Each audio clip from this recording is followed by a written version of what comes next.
ఇవాళ ఎట్టి పరిస్థితుల్లోనూ దీన్ని ఆమోదింప చేసుకుంటామనేటువంటి పట్టుదల ముందుగా కనపడింది. తర్వాత ఆయన సడలిపోయిందా? అటువంటిదేమీ లేదండి. ఇది పూర్తిగా అధికార పార్టీ వైఫల్యం అంటారు. చట్టసభల్లో ఒక బిల్లు ప్రవేశపెట్టేటప్పుడు వారికి పూర్తి మెజారిటీ లేదు కాబట్టి ఇతర రాజకీయ పార్టీల మీద ఆధారపడవలసి ఉంటుంది. అందులోనూ ఇక్కడ ప్రత్యేకత ఉంది. లోక్సభలో గాని రాజ్యసభలో గాని ఈ చట్టసభల్లో ఏవైతే బిల్లు ప్రవేశపెడతారో అవి స్టాండింగ్ కమిటీస్ పోతాయి. స్టాండింగ్ కమిటీస్ లో వివిధ రాజకీయ పక్షాలతోనూ వివిధ బిల్లుకు సంబంధించిన వారితోనూ అధికార యంత్రాంగంతోనూ చర్చలు జరిగిన తర్వాత స్టాండింగ్ కమిటీ నుంచి సిఫారసు చేయబడిన బిల్లు ఈ రాజ్యాంగ సవరణ బిల్లు. ఇది రాజ్యసభలో కన్సిడరేషన్ కు బిల్లు పాస్ చేసేదానికి ప్రవేశపెట్టడం జరిగింది. ఉదయం నుంచి గందరగోళం సృష్టించబడుతుంది. గందరగోళం సృష్టించినప్పుడు ఇది రాజ్యాంగ సవరణ బిల్లు కాబట్టి బిల్లు మీద ఓటింగ్ తీసుకోవాల్సింది ఉంటుంది. Voting తీసుకోవాలన్నప్పుడు proper house proper shape లో ఉండాలా. అది చేయడానికి ప్రయత్నం చేసినప్పుడు కొంతమంది సభ్యులు సమాజ్వాదీ ఆర్జేడీకి సంబంధించిన వారు గందరగోళం సృష్టించారు. సృష్టించినప్పుడు ఇక్కడ వ్యూహ వైఫల్యం అంటారు. అధికార పార్టీ వాళ్ళకు పూర్తి మద్దతు లేనప్పుడు, పూర్తి మెజార్టీ లేనప్పుడు మద్దతు ఇస్తున్న రాజకీయ పార్టీలతో ముందే చర్చించాల్సింది. బిల్లు ప్రవేశపెట్టబోతున్నాం, మీరు మద్దతు ఇస్తున్నారు, సంతోషము. ఇటువంటి పరిస్థితులు ఉత్పన్నం కాబోతాయేమో, ఆర్జేడీ తర్వాత సమాజ్వాదీ వ్యతిరేకిస్తున్నారు కాబట్టి వారిని సర్దుమంచుకునేదానికి ఎలా సంప్రదింపు జరగాలా, ఎట్లా బిల్లును ప్రశాంతంగా పాస్ చేయించుకోవాలా అనేది వారితోనే చర్చించుండొచ్చు. తర్వాత మద్దతు ఇవ్వకుండా వారి అభిప్రాయాలు ఏమైనా కానివ్వండి, ఆర్జేడీకి ఉండే అభిప్రాయం వారి రాష్ట్రాల్లో వారి రాష్ట్ర పరిస్థితులు వారి రాజకీయ పరిస్థితులు ఉంటాయి. సమాజ్వాదీకి వారి రాజకీయ పరిస్థితులు వారి రాష్ట్రంలో ఉంటాయి కాబట్టి ఆ రాజకీయ పరిస్థితులు దృష్టిలో పెట్టుకుని ఈ బిల్లును వ్యతిరేకిస్తూ ఉండొచ్చు. బిల్లును పూర్తిగా అంటే కాదు, రిజర్వేషన్స్ లో రిజర్వేషన్ కావాలనేది, రిజర్వేషన్ లో రిజర్వేషన్ కావాలన్నప్పుడు రాజ్యాంగంలో కొన్ని ఇబ్బందికర పరిస్థితులు ఉంటాయి. తర్వాత ఈ ఎంత కోటా నిర్ణయించాలనే దాని మీద వాళ్ళకు కొన్ని ఏదో రిజర్వేషన్స్ ఉన్నాయి. ఉన్నప్పుడు ప్రజాస్వామ్యంలో చర్చలు అనేది ఒక ప్రక్రియ. వారితోనే చర్చించి కాన్సెన్సస్ అరైవ్ అయ్యి ఆ బిల్లును ప్రవేశపెట్టింటే ఇటువంటి దుర్దేశం వచ్చేది కాదు. అటువంటి ఏ ప్రక్రియ చేయకుండా ఏదో మద్దతు ప్రకటించినారు, ఏ పత్రికల్లో ఎవరైతే మద్దతు ప్రకటించినారో వారి అంచనాలు వేసుకుని పూర్తి మద్దతు ఉంది కాబట్టి బిల్లు పాస్ అయిపోతుందని కొంచెం అహంభావంతో వాళ్ళు ప్రయత్నం చేయకుండా పోవడమే పొరపాటు. అంతకంటే మించి ఎలాంటి ఇతర రాజకీయ పార్టీలు ఎవరైతే మద్దతు ఇస్తున్నారో సంపూర్ణంగానే మద్దతు ఇచ్చారు. మహిళలకు సాధికారత ఇవ్వాలని చెప్పి వారికి రాజకీయ అవకాశం కల్పించాలని సదుద్దేశంతోనే వారికున్న పరిస్థితుల్లో ఆ మూడు పార్టీలు వాళ్ళు వ్యతిరేకించేటప్పుడు ఒక వ్యూహం రూపొందించుకొని చేసింటే సరిపోయింది. ఇప్పుడు చేసుకున్న తర్వాత ఆకులు పట్టుకున్న చందంగా ఇప్పుడు మద్దతు ఇస్తున్న పార్టీల్లో సాయంకాలం 4:30 గంటలకు ప్రధానమంత్రి గారు పిలిపించి ఏదో చర్చించారు. ఆ చర్చల్లో ఎలాంటి ప్రతిపాదన లేదు. కాకపోతే నాకు తెలిసిన సమాచారం మేరకు ఏముంది అంటే ఈ మహిళా బిల్లులో ఎవరైతే మద్దతు ఇస్తున్నారో వారి మద్దతు తీసుకుని బిల్లు పాస్ చేయించుకున్నప్పుడు తర్వాత 4 సంవత్సరాలు ప్రభుత్వాన్ని నడుపుకోవాలంటే ఆర్జేడీ సహకారము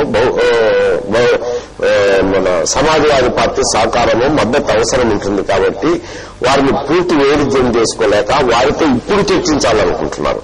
ఇటువంటి పరిస్థితి ఉత్పన్నమవుతుందని ముందే ప్రభుత్వం ఊహించుకుని వారితోనూ చర్చించి వారిని శాంతపరిచి ఇటు మద్దతు కూడగట్టుకుని ఈ బిల్లును ప్రవేశపెట్టింటే పోయిండేది. మెజారిటీ ఉంది కదా అని ఒక పక్కనే కాయలకు ఒక పక్కనే చూశారు కానీ 2 పక్కల చూసుకోకుండా చేసిన దానివల్ల ఇది వచ్చింది. మరి కాన్సెన్సస్ అరవేయడానికి ఎలాంటి ప్రయత్నాలు చేస్తారో రేపు ప్రధానమంత్రి గారు అఖిలపక్ష సమావేశం పెట్టారు. ఆ సమావేశంలో ఎలాంటి ప్రతిపాదనలు వస్తాయో కూడా ఇంకా మద్దతు ఇచ్చే రాజకీయ పార్టీలకు తెలియదు, మద్దతు ఇవ్వని వారితో ఏం చర్చించుకుంటున్నారో తెలియదు. కోర్ కమిటీ కూర్చొని ఎక్కడ వైఫల్యం చెందినారు, ఏం చేసినారని చర్చించుకునేదానికి కోర్ కమిటీ రాత్రి కూర్చుంటారంట.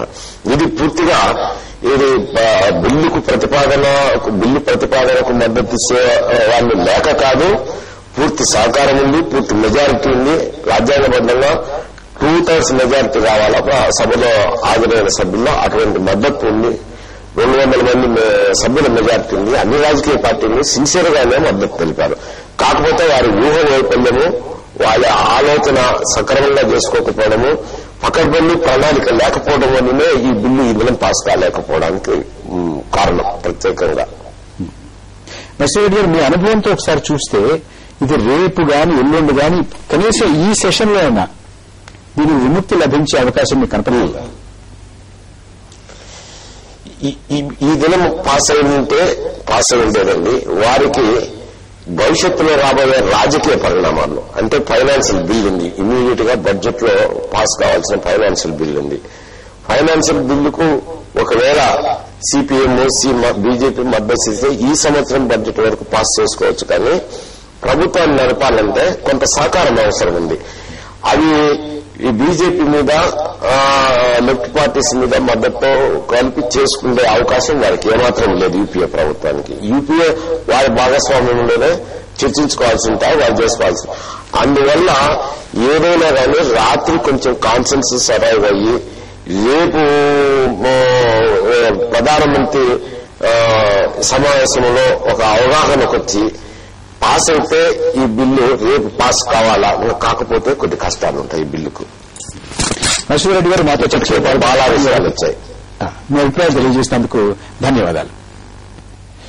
కవిత గారు, ఇవాళ చూశారు అయిపోతుంది అనుకున్నారు, అందరూ కూడా అయిపోతుంది కదా. మీ నరసింహారెడ్డి గారు కూడా చెప్పారు, అంటే మాకు ఎలాగా సంఖ్య ఉంది కదా అనేటటువంటి కొంత ఎక్కువ విశ్వాసంతో వెళ్లి ఒక వ్యూహ వైఫల్యం అని అంటున్నారు. అంటే మీ ముందుకు ఇంకొక విషయాన్ని కూడా, ఇంకో కోణాన్ని కూడా మీ ముందు ఉంచుతారు.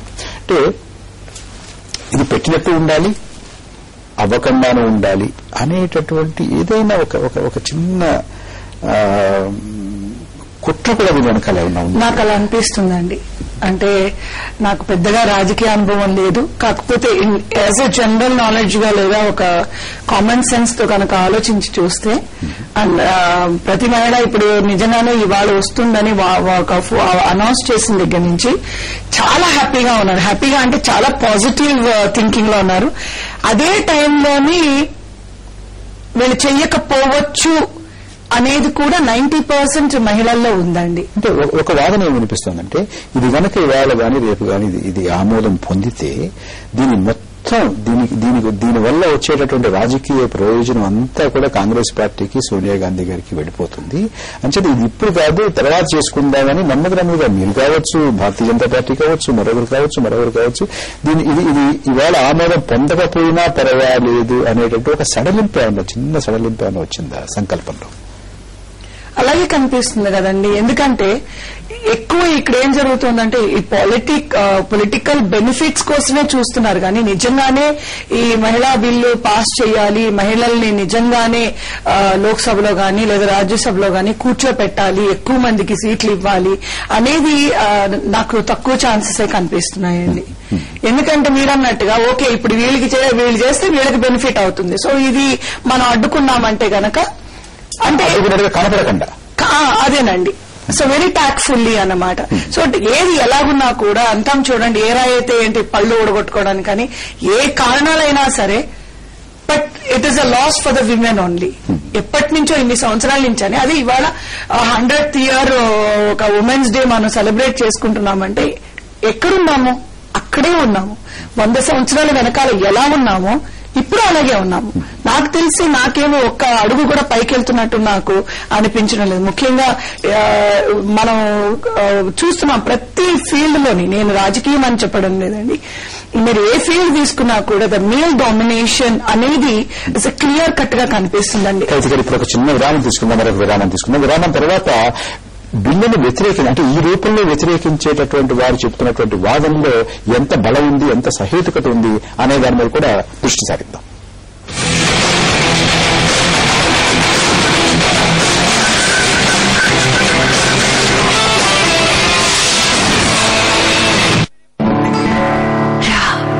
కళ్ళు కలిసి ఆట ఆడుదాం. మొదట ఎవరు రంప వేస్తే